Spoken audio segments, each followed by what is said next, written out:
আসসালামু আলাইকুম সবাই, আশা করছি সবাই ভালো আছেন। আমি আলহামদুলিল্লাহ আল্লাহর রহমতে ভালো আছি। আমি সুরাইয়া বলছি, সুরাইয়াস ডেইলি কুকিং থেকে। সবাইকে স্বাগতম, সবাইকে ঈদ মোবারক, ঈদের শুভেচ্ছা জানিয়ে আমি আরেকটি নতুন ব্লগ নিয়ে আপনাদের মাঝে চলে এসেছি। আশা করছি আপনাদের কাছে ভালো লাগবে। আর আমার আজকের এই ব্লগটি হচ্ছে ঈদের আগের দিনের ব্লগ, মানে চাঁদ রাতের ব্লগ। তো চাঁদ রাতে আমি কি করেছি আর কি প্রিপারেশন নিয়েছি সেটা নিয়েই আজকে আমি চলে এসেছি।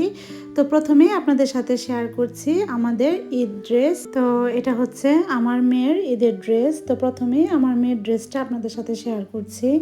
তো এবার অত বেশি গর্জিয়াস নেওয়া হয়নি, তারপরও মোটামুটি ভালো গর্জিয়াস হয়েছে। তো এবার চেয়েছিলাম সিম্পলের ভেতরেই নেওয়ার জন্য, তো আমার মেয়েও বলছিল সিম্পলের ভেতরেই নিবে, তারপরও একটু গর্জিয়াস হয়ে গিয়েছে। তো ঈদ বলে কথা, একটু গর্জিয়াস না হলে তো হয় না। এই তো ড্রেসটা ছিল শিফনের ভেতরে, পাকিস্তানি একটা ড্রেস, সারারা। তো ড্রেসটা ভালোই লেগেছে, পরতেও খুবই আরাম।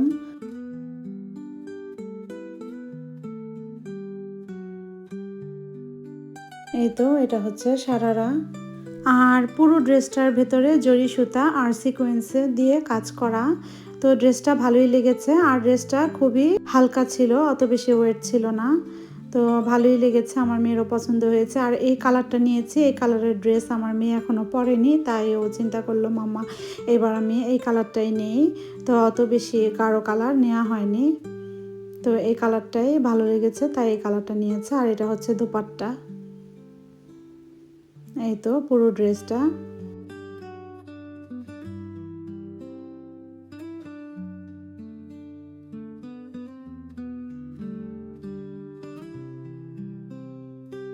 আর এই তো এই ড্রেসের সাথে ম্যাচিং করে জুতাও নিয়েছে।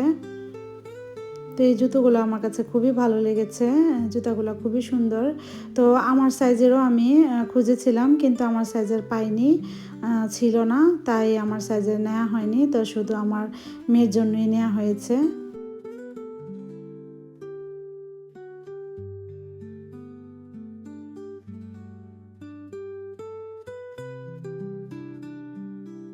আর এই তো এটা হচ্ছে আমার এই ড্রেস। এই তো আমার এই ড্রেসটাও হচ্ছে কাতানের ভেতরে কারচুপির কাজ করা, নিচ দিয়ে মিরর কাজ করা। তো শুধু নিচে এই কাজ করা, তো তারপরেও খুবই সুন্দর লেগেছে। আর ড্রেসের কালারটা আমার কাছে খুবই পছন্দ হয়েছে, তাই আমি এটা নিয়ে নিয়েছি।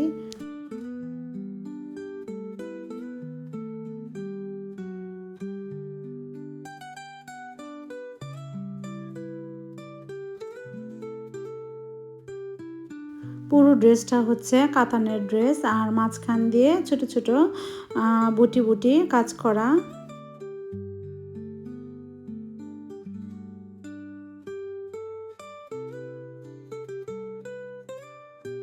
আর ড্রেসটার নিচেও ইনার লাগানো ছিল, তাই ড্রেসটা পরতে খুবই আরাম ছিল। আর এই যে এটা হচ্ছে দোপাট্টা, দোপাট্টার চারদিকে কারচুপির কাজ করা। তো দোপাট্টাও খুবই হালকা, তো নিতেও সুবিধা। তো ড্রেসটা আমার কাছে ভালো লেগেছে, তাই এটা নিয়ে নিয়েছি।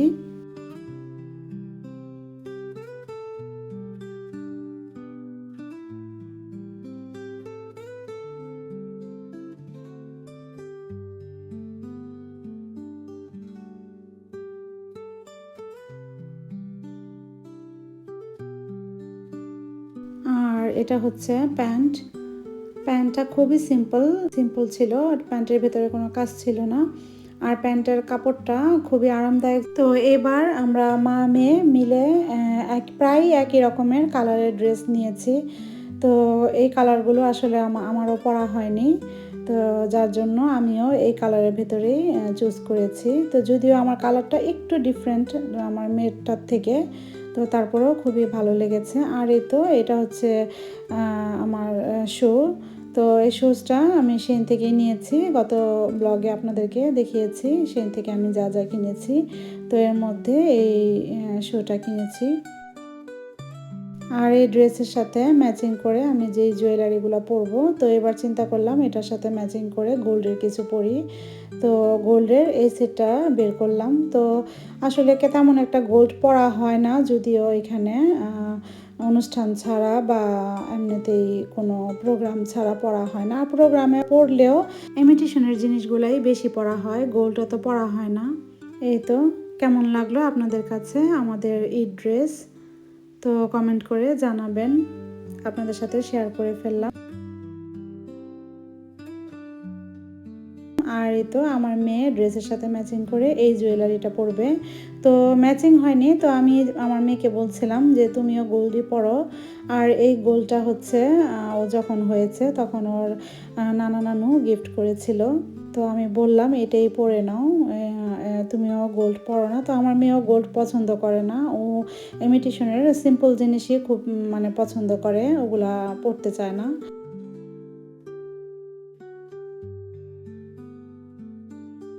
আর এই তো এটা হচ্ছে আমার হাজব্যান্ড আর আমার ছেলে পরবে। তো ওদেরও এই পাঞ্জাবি গোল্ড এবার হচ্ছে গোল্ডেন কালারের মধ্যেই নেওয়া হয়েছে। তো ওদেরও পাঞ্জাবিটা হচ্ছে কাতানের ভেতরে মাঝখান দিয়ে কাজ করা। তো এটাও ভালো লেগেছে। তো দুজন বাপ ছেলে একরকমই পরবে।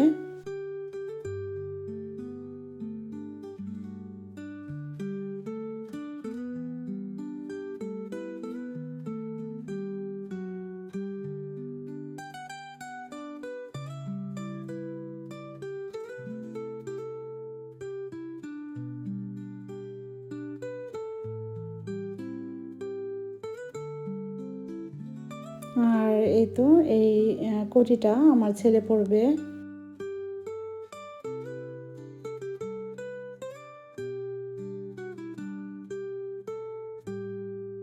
আর এই তো হোয়াইট কালারের প্যান্ট।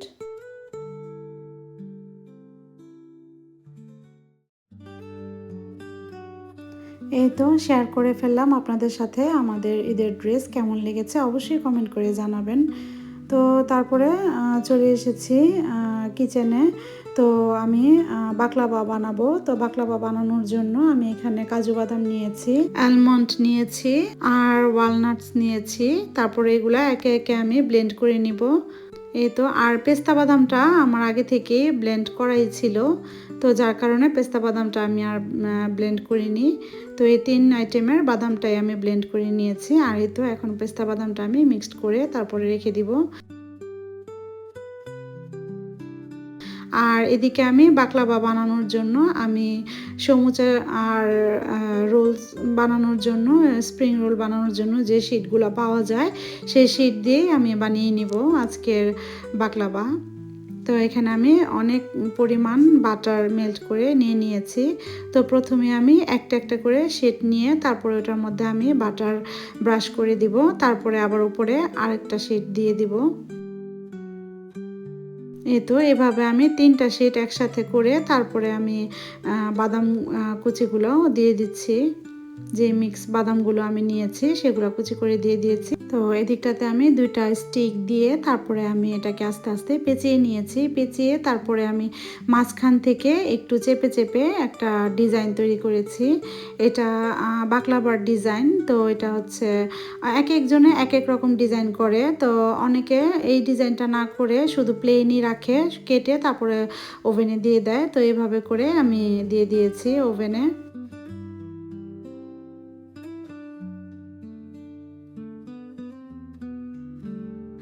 আর এই তো এখানে আমি বাকলাভার জন্য চিনির শিরা তৈরি করে নিচ্ছি।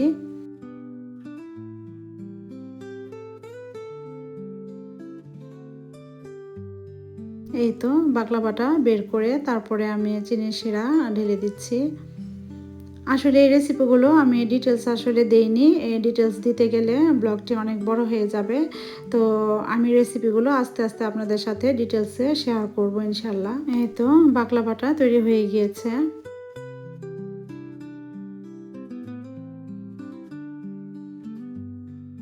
আর এদিকটাতে আমার মেয়ে কিছু ক্রিম বানিয়ে নেবে, তো কেকের জন্য, কেকের ভিতরে দেওয়ার জন্য আর কিছু ডেজার্ট কাপ বানানোর জন্য। তো ক্রিমটা তৈরি করে নিচ্ছে, পরিমাণে একটু বেশি তৈরি করে নিচ্ছি কারণ ক্রিম অনেকটুকুই লাগবে। আর এই ক্রিমের রেসিপিটি আমার চ্যানেলে দেওয়া আছে অনেকবার, তো যার কারণে আর শেয়ার করলাম না।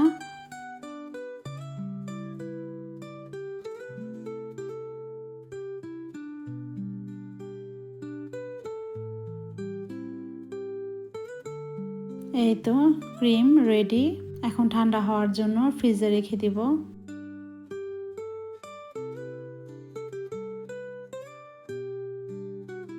আর এই তো এখন কেকটাও ডেকোরেশন করে নিব। তো আমার মেয়ে বলছিল কেকটা আমাকে পিস পিস করে কেটে দেওয়ার জন্য। তো ও ডেকোরেশন করে নিবে, যেহেতু ওর পছন্দ কেক ডেকোরেশন করা। আর এই তো আমি কেকগুলো পিস পিস করে কেটে দিয়েছি। আর এদিকটাতে ক্রিমটাও ঠান্ডা হয়ে গিয়েছে, তো ক্রিমটা একটু বিট করে তারপরে সফট করে নেওয়া হয়েছে। এখন কেকটা ডিজাইন করা হবে। হুইপিং ক্রিম দিয়ে তারপরে ভেতরে আমার মেয়ে যে হাতে ক্রিমটা তৈরি করেছে সেই ক্রিমটা দিয়ে দিয়েছে। কেকটা খেতে খুবই মজা হয়েছিল, অনেক মজা হয়েছে এই কেকটা।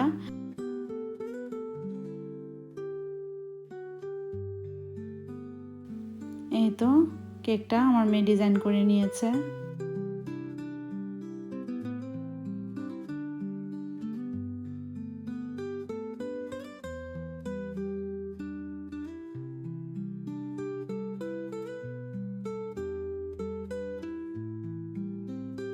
এই তো কেকের ফাইনাল লুক। ঈদ বলে কথা, ঈদে কেক হবে না তা তো হয় না, তাই কেকটাও বানিয়ে নিয়েছে। আর এদিকটাতে কিছু ডেজার্ট কাপ বানাবে, তো এখানে স্ট্রবেরি জেল বানিয়ে নিয়েছে। তো স্ট্রবেরি কুচি কুচি করে কেটে তারপরে চিনি দিয়ে শুধু জাল করে নিয়েছি। আর এদিকটাতে পিচ ব্লেন্ড করে তারপর চিনি দিয়ে জাল করে নিয়েছি। তো এই তো 2 কালারের ফ্রুটস রেডি। আর ডেজার্ট কাপ বানানোর জন্য বিস্কিট লাগবে, তো এখানে লোটাস বিস্কফ নিয়েছে। তো এটা দিয়েই আজকে কাপগুলো বানাবে। তো এই তো বিস্কিটগুলো ভেঙে তারপরে বাটার দিয়ে এখন গুঁড়া করে নেবে। আর এই ডেজার্ট কাপগুলো খেতে এত বেশি মজা লাগে, খুবই মজা লাগে। ডেজার্ট কাপগুলো দেখতেও যেমনটা সুন্দর লাগে আর খেতেও খুবই ভালো লাগে। আর আমার মেয়ে এইসব জিনিস তৈরি করতে খুবই পছন্দ করে, তাই ওকেই দায়িত্ব দিয়েছি যে তুমি তোমার মতো করে তুমি এই ডেজার্ট কাপগুলো তৈরি করে নাও। তো আমার মেয়ে তৈরি করে নিচ্ছে। আর ওদিকটাতে আমি রান্না করে নিচ্ছিলাম, যেহেতু চাঁদ রাতে ঈদের দিন একটু ব্যস্ত থাকা হয়। তো চাঁদ রাতে যতটুকু পারছি অতটুকুই আমি একটু একটু একটু করে করে নিচ্ছি, যেন দড়ির উপরে না থাকতে হয়। তো সবার বাসায় যেহেতু একটু একটু করে যাব ঈদের দিন, তো যার কারণে যতটুকু পারছি কাজগুলো এগিয়ে রাখছি। এই তো দেখুন কাপগুলো দেখতে কত সুন্দর লাগছে।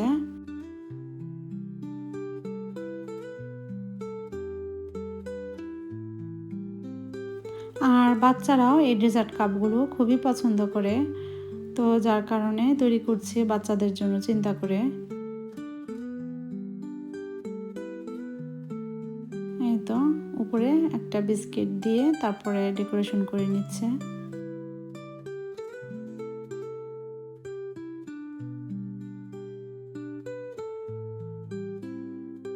এই তো তৈরি হয়ে গেল ডেজার্ট কাপ, এক আইটেমের। আর এদিকে যে ক্রিমটা আমার মেয়ে তৈরি করেছে সেই ক্রিম, আর এই তো স্ট্রবেরি যে পিউরিটা তৈরি করেছে সেই পিউরিটা দিয়েই আমার মেয়ে আরেকটা ডেজার্ট কাপ তৈরি করছে। এটা হচ্ছে স্ট্রবেরি ডেজার্ট কাপ।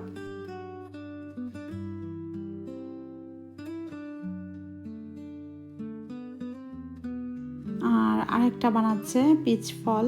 এই তো পিচ ফলের যে ডেজার্ট কাপটা, এটা হচ্ছে, এটাও সুন্দর লাগছে। আর উপরে যে গুঁড়াটা দিয়েছে সেটা হচ্ছে কেকের গুঁড়া। তো আমি যে কেকটা বানিয়েছিলাম ঈদের জন্য, সেই কেকের উপরের কিছু কেটে আমি রেখেছিলাম, তো সেগুলোই গুঁড়া করে দিয়ে দিয়েছি। আর এদিকটাতে আমি জর্দার জন্য ক্রিম তৈরি করেছিলাম, তো এই ক্রিমটা দিয়েও আমি একটা কাপ তৈরি করে নিচ্ছি। তো প্রথমে আমি জর্দা দিয়ে দিয়েছি, তারপরে আমি ক্রিম দিয়েছি, তারপরে আবারও জর্দাটা দিয়েছি, দিয়ে একটু ক্রিম দিয়ে তারপর উপরে একটা করে মিষ্টি দিয়ে দিয়েছি। এটাও দেখতে খুবই সুন্দর লাগছিল। আর এই কাপের পরিমাণগুলোও একদম পারফেক্ট। সবাই অনেকে আছে খাওয়া দাওয়া করার পরে ডেজার্ট অত বেশি খেতে চায় না, তো এই কাপটার ভিতরে যতটুকু করে পরিমাণ দেয়া আছে একদম পারফেক্ট একজনের জন্য। এই তো এই জর্দার কাপগুলোও রেডি, দেখতে কতটা সুন্দর লাগছে দেখুন। চাইলে আপনারাও এভাবে বিভিন্ন অনুষ্ঠানে বা বিভিন্ন পার্টিতে আপনারা এই ডেজার্টগুলো তৈরি করে নিতে পারেন। দেখতে খুবই সুন্দর লাগে টেবিলে রাখলে। আর এদিকটাতে সমস্ত কাজ শেষ করে তারপরে চলে এসেছি মেহেদি দেওয়ার জন্য। তো ঈদে মেহেদি দিব না তা তো হয় না, সমস্ত কাজকর্ম সারতে সারতে প্রায় 3:30 4টা বেজে গিয়েছে। আর এদিকটাতে আমাদের টাইমও চেঞ্জ হয়েছে, যেহেতু রবিবার ঈদ, তো শনিবার রাত্রেই আমাদের টাইম চেঞ্জ হয়েছে 12টার পরে। তো যার কারণে সময়েরও আর আয় পাচ্ছিলাম না। তো মনে হচ্ছিল অনেক রাত্র হয়ে গিয়েছে। আমি তো তারপরও ভোর 5টায় ঘুমাতে গিয়েছি, আর আমার মেয়ে তো ঘুমায়নি। তো ও নিজেও মেহেদি দিয়েছে, আমাকেও দিয়ে দিয়েছে। তো আজকে চাঁদ রাতটা আমার পুরো বাংলাদেশের মতোই লেগেছে। বাংলাদেশেও আমরা চাঁদ রাতে সারা রাত্র সজাগ থাকতাম, তো ঘুম আসতো না। তো অনেক সময় দেখা গেছে অনেক আনন্দ করতাম, মেহেদি দিতাম, তো খুবই ভালো লাগতো। তো আজকেও সেরকমই লেগেছে। তো সমস্ত কাজকর্ম সারতে সারতে প্রায় 3:30 বেজে গিয়েছে। তো তারপরেও আমি চাইছিলাম যে একটু শুয়ে থাকি। তো আমার মেয়ে বলছিল না, এখন শুয়ে থাকলে আর কালকে মেহেদি দেওয়ার টাইম থাকবে না, তো আসো একটু মেহেদি দিয়ে দিই। তো আমার মেয়ে দিকটাতে আমাকে মেহেদি দিয়ে দিচ্ছে।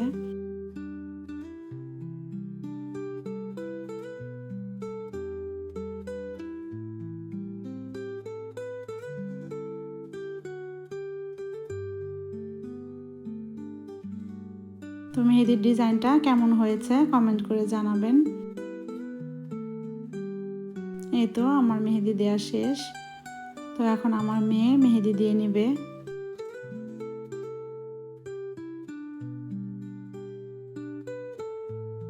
এই তো আমার মেয়ে এক হাতে দিয়েছে।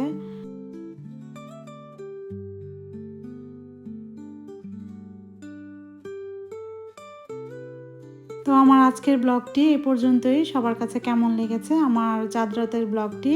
তো নেক্সট ব্লগে আসবে ঈদ ব্লগ। তো আশা করছি সবাই আমার সাথে থাকবেন। তো আজকের মতো এই পর্যন্তই। সবাই ভালো থাকবেন, সুস্থ থাকবেন, হাসি খুশি থাকবেন। আবারও ঈদের শুভেচ্ছা জানিয়ে আমি বিদায় নিচ্ছি। Thanks for watching. আল্লাহ হাফিজ। আসসালামু আলাইকুম।